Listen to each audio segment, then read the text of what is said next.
everybody, I'm Jammer. It sure has been a while since I've done like a traditional Nintendo vlog, and I kind of want to get back into that, being able to talk about like creative ideas I have, about news topics and stuff like that. And I hope to start doing a little bit more of these again, kind of getting back to the roots of, you know, what really made this channel be great. Anyways, today I want to talk about this rhetorical situation, I guess, about Splatoon 2 and ARMS, and both being, I guess, new IPs. Obviously, Splatoon a few years young, but I guess the idea of, just because the release dates were so close, did Splatoon 2 kind of kill ARMS before it really had a chance to grow and expand? And I kind of want to just talk about that situation and see what we can discover. So I know for me anyways, going to ARMS, I had a lot of fun with it. I mean, the test punch was a lot of fun, and then when I finally got it, streaming it with you guys totally made it worth it for me. So I'm going to say that right off the bat. I'll say this actually right off the bat, all of this, that I love both games, and I don't take back what I say in either review where I say I love both games. Now, if you do compare them one-to-one, which you probably shouldn't, I mean, one's a shooter game, one's a fighting game, but if you did compare them one-to-one,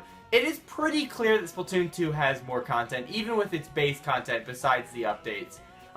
As far as multiplayer, they both have a variety of different modes for players to play and stuff like that. They have like a sort of ranked mode, it's more quote-unquote hardcore, offering a different type of gameplay. But as far as single-player content anyways, Splatoon 2 definitely has the upper hand there over the garbage Grand Prix mode in ARMS. I mean, it's okay, but it's nowhere near what it's like in Splatoon 2 with designed levels and, you know, the boss battles and stuff like that. ARMS was a really fun game, and actually the announcement or the little press release came out saying that it has sold over 1 million copies, so it wasn't a failure. It actually did really well for what it was, you know, and I'm really satisfied with that. Granted, I mean, Splatoon, within its first, I think, 3 days of launching, not including any digital sales, it sold over, like, I think 600,000 or something like that. So nearly half, over half of what ARMS already sold. And they did it in the first 3 days. And I think it's just because, you know, Splatoon is now a recognizable brand because it came out a few years ago. And we've seen the support that Nintendo's been showing it. And I guess the biggest draw in comparison to these two are the free content updates. So that's one big point I do want to talk about. That they announced when ARMS first came out that they was going to have a Splatoon-like model of free DLC and updates. But so far, we've only seen, I think, 2 so far. Basically one big update per month.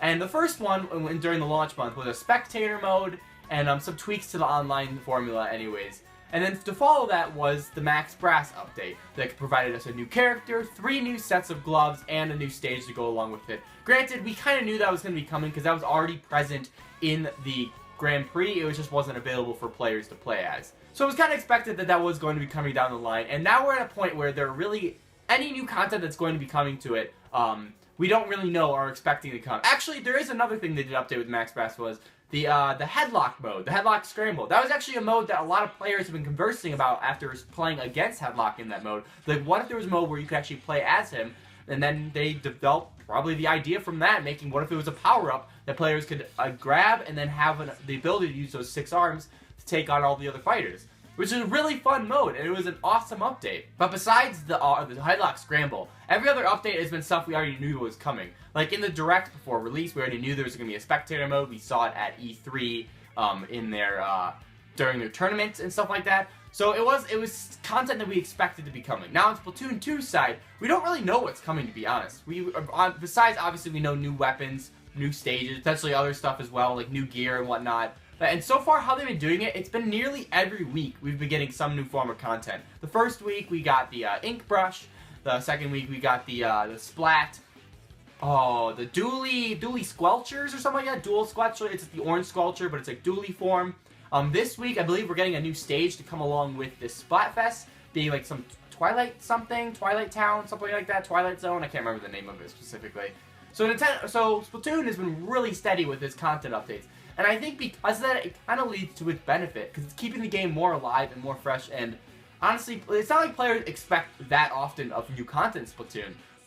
But there is the expectation of course, free updates and stuff like that. And I think how they're doing it, how this form, if they can keep this up on a weekly basis, people are going to be playing this constantly for months and months and months on end. While ARMS, I'll admit it, I haven't even gone back to ARMS ever since Splatoon 2's release. I haven't even touched it. And if you even look at my playtime, I've already well surpassed my playtime in ARMS with Splatoon 2. I think ARMS I'm like around 40-ish, and I think in Splatoon 2 I'm 50 plus already, easily. I guess if you count the test punch hours into that, because I think that kind of contributes, because I did play almost like 15 hours or something ridiculous in that test punch. And I think because, I don't know, it worked to its plus and its benefit. The test punch was a lot of fun to get people experimenting and playing with this new IP. But at the same time, I almost feel like we kind of a little bit got our fill on the game, more than they expected. Just because, I mean, I played 15 hours. I played almost all of the sessions that I was available to play, you know. I think that was even all of them. I could be mistaken. But even so, playing 15 hours in a demo of, you know, actual content, not just like replaying a tutorial, you know. Like, that's pretty substantial. I mean, if you look at Splatoon 2's case, I probably played like I think I played less than an hour's worth of the original test fire. Then obviously for the Splatfest demo, I played the 4 hours. Obviously I played around a little bit in the Inkopolis and then doing the tutorial. So maybe we can round it up to 5. But even so, in demo time, I only played really 6 hours. And maybe that's something that worth saying. Maybe they did put too much demo time into ARMS, and players kind of got their fill from the demo and said, you know, I don't really know if I want to get it now because I played everything the game's really going to offer, in exception to, you know, it was really just Grand Prix mode and the ranked matches that the Test Punch didn't have. Then, of course, the other characters and such. So that could have been to the detriment to ARMS, I'm not entirely sure. I think another contributing factor that kind of pushed ARMS to the side was just how close these two games' release dates were. I mean, the hype for Splatoon 2 was real. People were really excited for Splatoon 2. And ARMS, people were pretty excited as well, but it was nowhere near the level of Splatoon 2. And they were within a month of each other, their release dates. And especially because ARMS did come out at a weird time, the week of E3. It kind of made it hard for other media people to do coverage on it and get people excited for it. I mean, I did my absolute best. Obviously, I got it after E3. I didn't actually start doing coverage until the following week after it released, you know. But that's just because that's how my schedule was, and I was out of town and I couldn't do proper coverage. Not to say that that's like the blame or the reason why people lost interest as quick as it did, but perhaps there was not enough content of the game pre it coming out. I mean, besides obviously all the coverage during the test punch, that would like took over the internet for a while, you know.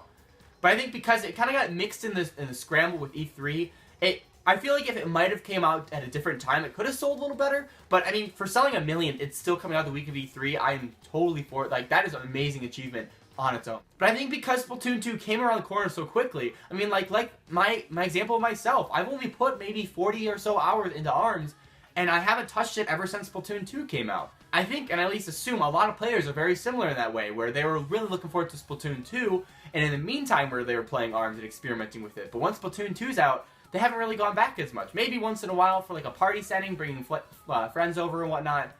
But besides that, it's a game that kind of is getting left in the dust right now. Especially just because how their update formula is, because they're putting so much attention on Splatoon 2, like they should, because the game just came out. And ARMS kind of just been put to the side. I mean, they've been tweeting about it lately, and like every time I see a tweet about ARMS, I'm like, why are you even tweeting about it? The game's kind of like, no one's really playing it that much. I've been seeing comments and some people saying like the servers are kind of getting a little bit empty lately, just because, you know, a lot of people have moved on to Splatoon, you know? Third and final point I want to touch on is, I think it's a sense of community. And I think it's because of Splatfests and stuff like that in Splatoon.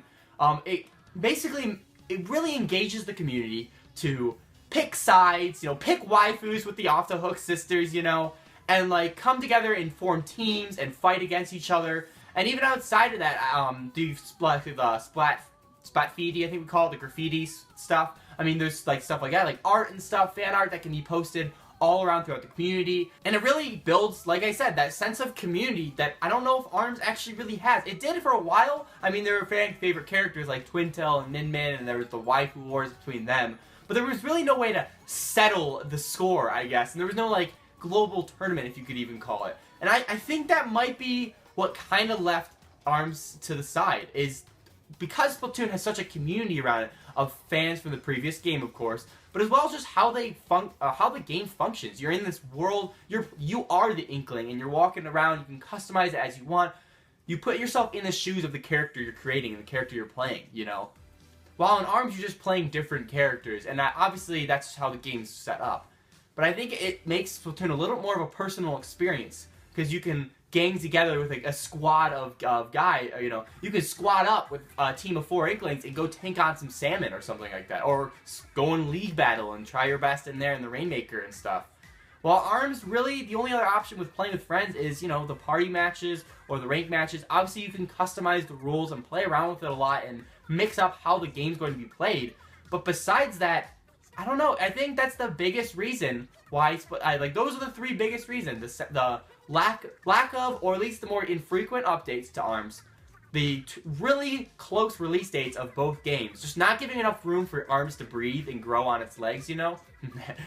And then finally, the sense of community. I think those are the three things that ARMS kind of lacks, and because of that, I'm not entirely sure how much we're going to see beyond what we've seen in Max Brass. I think they're going to keep to their word and at least continue support to the end of the year. Like, I could see at least one new character, maybe two. Like, originally I would have said there was going to be a bunch of new characters, at least 4 or 5 at least. But right now it kind of looks like they might only update with one more, maybe one, like 2 additional characters. And then with them, probably a stage and then the set of 3 ARMS. And that might be the end of ARMS, to be honest. Which is kind of a bummer. I had a lot of fun with ARMS, and I really think the idea could be expanded upon, and it really could have grown as a series, and I hope it's not gone forever, but it's very clear that the superior game is Splatoon, and a lot of players have drifted to that right away, you know? ARMS kind of got pushed to the side, and it's too bad.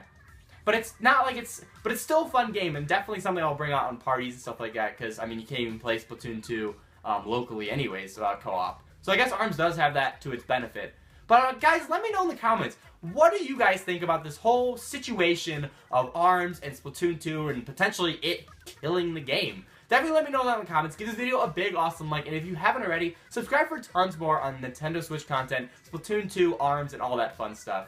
I really want to thank you all for all the amazing support you've been doing lately. Unfortunately, I've just been a little bit under the weather. I'm kind of nasally right now if you can't hear it. I'm holding back as many coughs as I can right now though, so you have to give me credit there. Anyway, stay tuned tomorrow for the Mayo and Ketchup. Yeah, I almost forgot the name of what Splatfest was. The Mayo and Ketchup Splatfest starts tomorrow. I don't know what time actually, but we'll be streaming at 3 p.m. Pacific, and then as well on Saturday at 1 p.m. Pacific for both of the Splatfest to play that with you guys. We'll squad up. We'll get a team of Team Jammer, and we'll take on Team Mayo. Should be a lot of fun, so definitely join us for that. Thanks again so much for watching, and I'll catch you in the next one. See ya.